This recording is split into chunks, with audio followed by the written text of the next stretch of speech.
Good morning everybody and welcome back to I Loaf You. So today we are going to be making a strawberry rhubarb pie. I have strawberries in the fridge that are very ripe and I want to use them.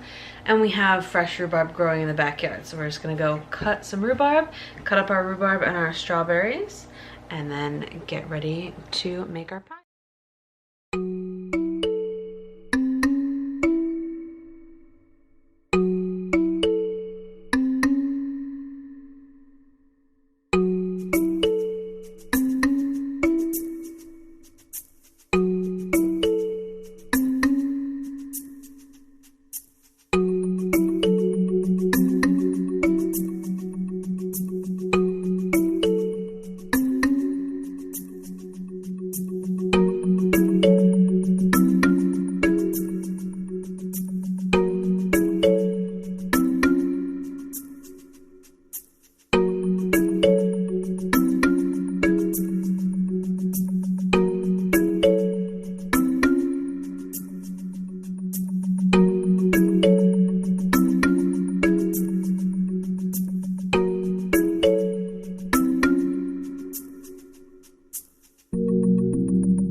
Alright, so we're starting with my pie crust that I will link in the corner up here. If you haven't watched that video, then you can feel free to do so and get the recipe there.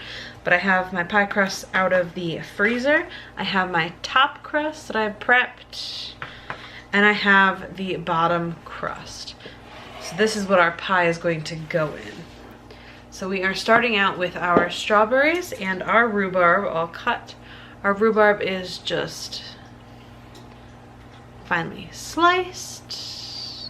We're not focusing today. And our strawberries are just sliced. Now you want to do this, it's going to be a little bit by eye. You want to make sure that you have enough to fill your pie crust, but you don't want to cut too much because then you have waste. So now I'm going to put in 1 cup of sugar and about 1/3 of a cup of flour. If you have a stabilizer such as a clear gel or something else similar, then you can use something like that as well. Then if you have very juicy berries, while the flour is in there to combat how juicy they're going to be, you can have a stabilizer in there as well. I am not going to today because I want to show you what it looks like with fresh fruit. You could also use these as frozen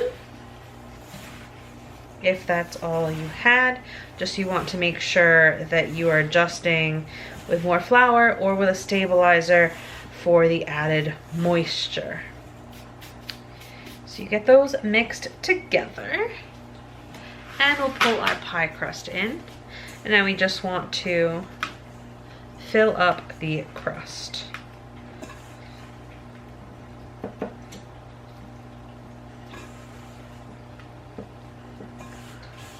And any excess sugar and flour that's in there, you want to make sure gets into the pie crust. Now I know right now it looks like it's heaping a little bit, but keep in mind this is going to cook down quite a bit in the oven.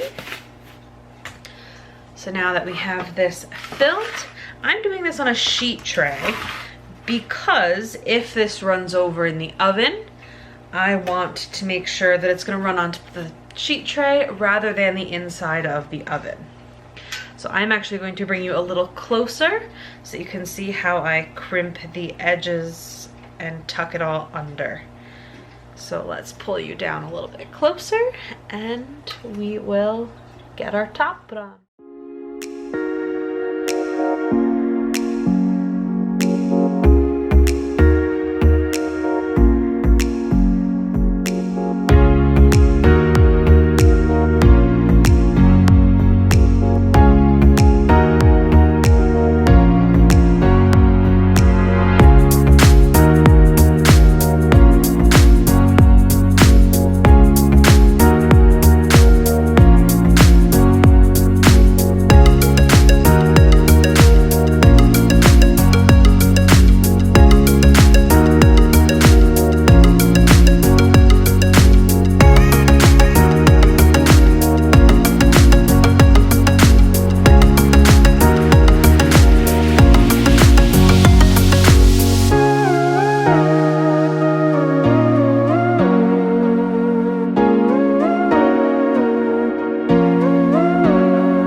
If you have a pastry brush, you can use that to put your milk on the top of your pie.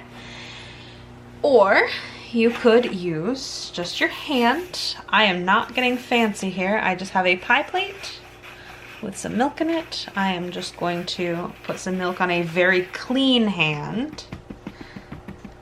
And then you can just pat it on.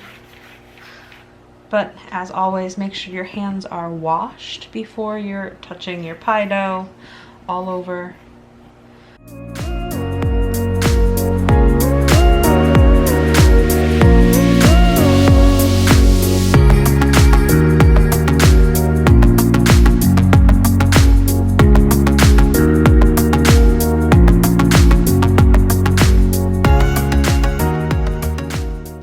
Now in terms of vents on your pie crust, it's pretty traditional.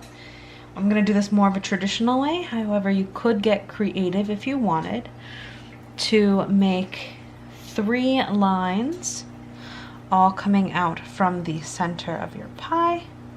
You don't want them to touch, you wanna leave some space. But we will just place them right in the center there. Now this will allow some of the steam to escape while our pie is in the oven.